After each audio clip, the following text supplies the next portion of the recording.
Hello and welcome to IGPP Expert Talks. I'm Heena Goswami, Editorial Consultant with IGPP, Institute for Governance, Policies and Politics, New Delhi. On November 5, 2024, the US citizens will elect their next president. The election in USA has raised considerable excitement among Indian audience as well, and hence IGPP has begun an educational series to introduce the audience to the various facets of the electoral procedure and reflect on the issues that are important to the American voters. The program would further reflect upon the consequences of the voters' choice on the larger world with particular focus on India and highlight the role played by Indian and other diaspora communities in the US election. The United States of America is gearing up for another presidential election. But this isn't just any election year. This time, there's a powerful new player in the game: artificial intelligence. In the past, elections evolved with every new technology. We saw the shift from pamphlets and newspapers to radio, TV, and social media. Now, AI has entered the scene, transforming elections in ways we could never imagine. Former President Barack Obama pioneered the use of sophisticated data analytics and social media to target voters. Donald Trump took it a step further, using AI algorithms to pinpoint specific voter segments. But 2024 has brought an exponential leap in AI usage. Imagine receiving a robocall from someone who sounds exactly like President Joe Biden, discouraging you from voting, or watching a video created by the Republican National Committee showing a dystopian future if Biden is re-elected. These aren't mere fantasies, they are the reality of the 2024 election. AI-generated deepfake audio of Biden, synthetic images of Trump with black voters, and incorrect election information spread by large language models. This election season is riddled with misinformation. Some call it an information apocalypse, while others see it as a mere pollution of the information ecosystem. A poll from the American Press Institute reveals that 42% of Americans worry about news outlets using AI to create stories.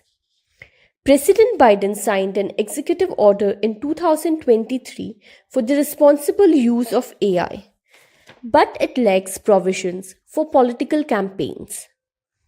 The Federal Election Commission and state legislatures are scrambling to catch up, proposing rules and bills to regulate AI use.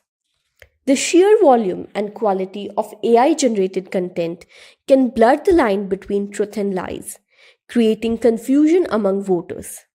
The impact varies, depending on individuals' literacy levels and perceptions, but the overall effect is unsettling. As AI continues to evolve, its role in elections will only grow. The challenge lies in harnessing this powerful technology responsibly, ensuring it enhances rather than undermines the democratic process. The 2024 election is just the beginning of a new era in political campaigns, one where the stakes are higher than ever before. Will AI lead to an informed electorate or plunge us into an era of unprecedented misinformation? Only time will tell. For now, the power to decide lies in the hands of the voters and the algorithm shaping their reality. In our ongoing series about the US presidential elections, to understand how technology will play an important role in shaping democratic processes in the US, today we are joined by Dr. Darrel M. West, an eminent political scientist. Dr. Darrel M. West is a senior fellow in the Center for Technology Innovation within the Governance Studies program and a co-editor-in-chief of Tech Tank at the Brookings Institution in Washington, D.C. An author of about 25 books, his current research focuses on artificial intelligence, robotics, and the future of work. Welcome to IGPP Expert Talk, sir. Thank you. It's great to be with you. So, since when has technology started playing an important role into electoral strategy? And do you think they do have a real impact upon electoral outcomes? I mean, technology has become a bigger part of American elections, and I think elections in other countries around the world, really over the last decade. The role of technology in general has been accelerating. I mean, I think a few elections ago, it was kind of more social media platforms were becoming a major form of dissemination. It used to be in American election campaigns, candidates would go out and do appearances, they give speeches, and then their primary means of communicating with voters was television advertising. But today, due to the prominence of social media platforms and just the rise of the internet in general, we now are seeing a lot of communications just through social media. There is digital advertising that takes place independently of television stations. So the whole digital component has become a bigger part of it. And of course, most recently, we now have seen the rise of generative AI, which has really democratized the technology in the sense of bringing very powerful AI tools in terms of content creation and the dissemination of messages down to the level of the ordinary individual. Like anybody can really use AI now to create videos, create audios, refine the messaging that is going to take place in the campaign. And so people do think that this is starting to have an impact on the electorate. People are certainly getting a lot of their news either from social media sources or from digital platforms as opposed to conventional media outlets. And in a close election, such as what the United States likely is facing in our November election, people think the tech angle could be an important part of what determines the outcome of that campaign. When 2024 began, we knew that this is going to be the year of elections, and there was a lot of hype around AI. And the electoral campaigns were said to be AI infused. Has that promise come true, or was it a hype that has really not materialized? In some of the nations, for example, in Pakistan and Bangladesh, we have seen the use of AI at very critical moments. But how is it in the US? We are seeing the use of AI in this year's election in a variety of different ways. People can use AI to create videos and short advertisements, really. You can basically tell the AI tool what your audience is, what kind of message you're thinking about, what would be the best way to reach voters, and then it will come up with an ad. So there have been some examples of candidates who are doing that. We've also seen the use of fake videos, kind of disinformation campaigns and influence operations where they basically manipulate the image. For example, during the Republican nominating process in the spring, Nikki Haley was challenging former President Donald Trump for the Republican nomination, and there were a number of fake videos trying to smear her or make her look bad. They would put her head on the body of a naked woman in order to shame her. And so there certainly have been both uses and misuses of AI in this year's election campaign. With technologies such as AI and what you earlier mentioned, digital technology in general, these are technologies which do not really have a border, and I can have an opinion about the US presidential election, right? So there, with such borderless technologies, there also comes the question of sovereignty, and it was especially really important, critical in the aftermath of the 2016 election, where there was said to be Russian influence in the election. How do you view this controversy? I mean, there certainly has been the use of technology by foreign entities trying to influence the American elections going back several elections. In 2016, there's a very well publicized case of where Russia hacked into the emails of some of the advisors to Democratic candidate Hillary Clinton, and then passed them along to other places, WikiLeaks and elsewhere, which then put them online for everyone to see. And this is thought to have influenced that campaign. It kind of made Hillary Clinton look bad. There are examples of insider dealing and Clinton being a career politician, which played very much into Trump's critique of her as a career politician, and that voters should elect him as someone who did not come from the political world. But the interesting thing about 2016, it was a low-tech operation. Like, it wasn't really the use of AI or other sophisticated technologies. It was basically hacking emails by getting somebody to click on a bad link, capturing the emails, and then leaking them to various news outlets. So it wasn't like a high-tech type of thing. But I think over the last 8 years, the technology tools have really proliferated. They've become more sophisticated. You can do more things with them. And so I think today, people are worried less about the type of thing that Russia did in 2016 because there are just so many new variations. And there's so many countries around the world that have a stake in the American elections. Many countries actually have a preferred candidate.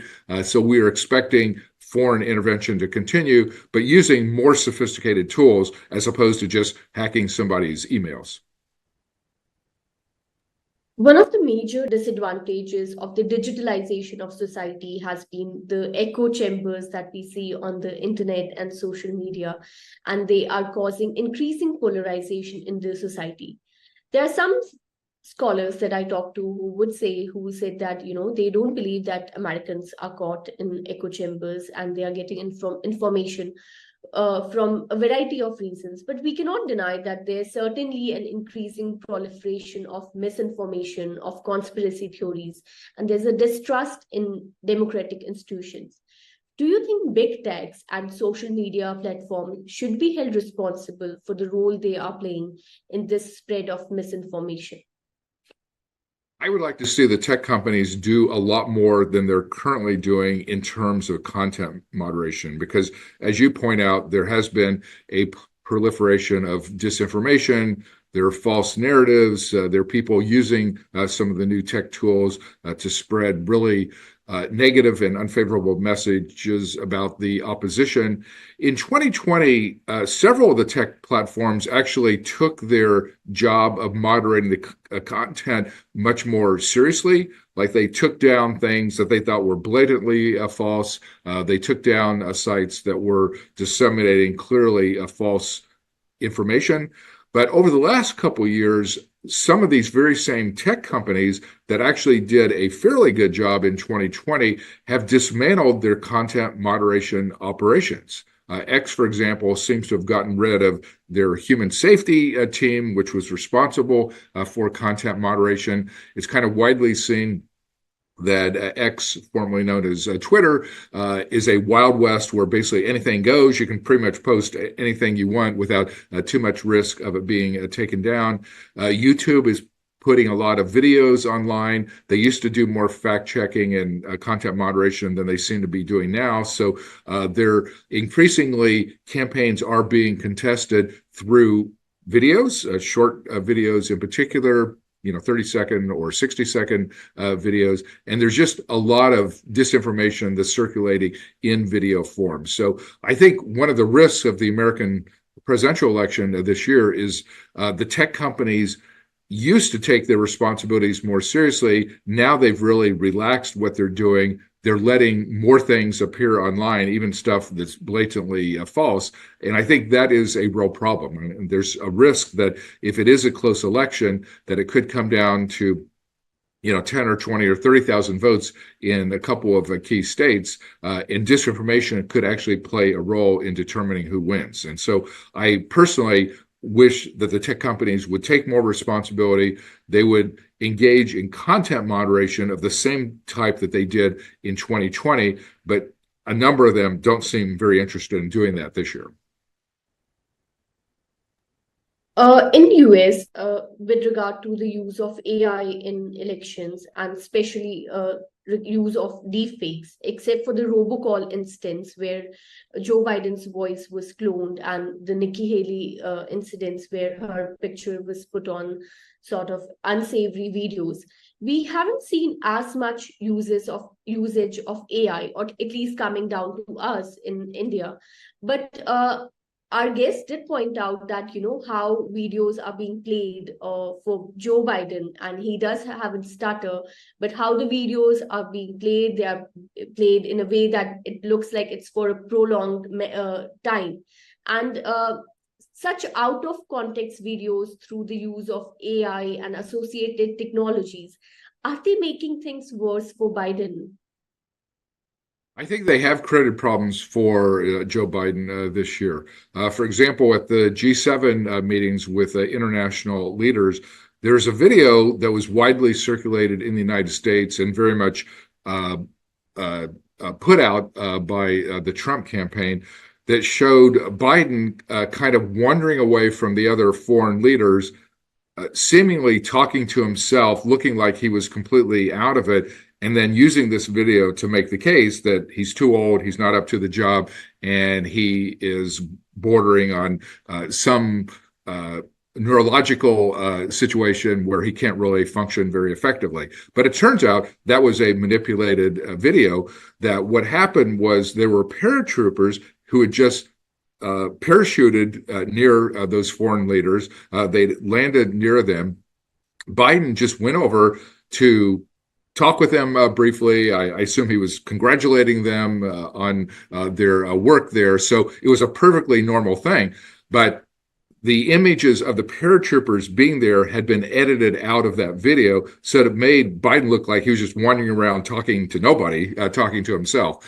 So we are seeing examples of manipulated videos of that sort, videos being taken out of context. Of course, politicians, often give, 30-minute speeches or whatever. It's very easy with any of them, Biden, Trump, or anyone else, to kind of pull out 5 seconds or 10 seconds where they're stumbling over words, they're not able to really express their views very clearly, and then make them look bad in the process. We're seeing a lot of that kind of from all sides of the campaign. So I think people are worried about the manipulation of videos. We are expecting more completely fake videos as we get closer to Election Day. I mean, we're still 4 months out at this point, but there are entities out there who worry so much about the outcome of this election, they're willing to push the envelope, even if it means the circulation of completely false material. At the moment, what we are seeing is bad usage of AI and technologies to deepen the divides that we already have, and many politicians are trying to utilize it for their gains. But can technology also provide a healing touch? And can you think of ways or instances where technology has provided or can provide an avenue for positive influence? There certainly are many ways in which technology can be used in positive ways in the political world and in election campaigns. So, for example, generative AI is a fundamentally democratic technology in the sense that it used to be, to really contest elections, you needed a lot of money, you needed to hire campaign consultants who knew how to put together television ads. It was a very expensive proposition, a very time-consuming proposition. Now, generative AI allows anyone to basically create campaign videos or campaign commercials. Like, you don't need a lot of money, you don't need a big staff, you don't need to be a high-budget organization. Anybody can do it. So in the abstract, that actually could be a very positive development for democracy, in the sense that money in politics always has been a big problem. People with a lot of money clearly have a lot of advantages, but the technology has now leveled the playing field in the sense of bringing very powerful communications technologies down to the level of ordinary people. So, if people actually kind of latch on to the new technology, it's like anybody can become an influential part of the campaign. If they come up with a creative ad or a creative video that makes a case either for a candidate or against someone else, like, that could be important in the campaign. So I think that is just one illustration of how technology can be positive. There certainly are lots of others. It used to be the media reporters kind of dominated the election process. That has been eliminated in the sense that all of us can directly watch press conferences. We can watch candidate speeches. We can make up our minds ourselves, who we like, who we don't like, who's up to the job, who's not up to the job. So personally, I like the fact there's a lot more information out there and it's accessible to all of us over the internet. And I think that ultimately is good for a democratic process. Thank you so much for joining us today and giving us your valuable time and insight.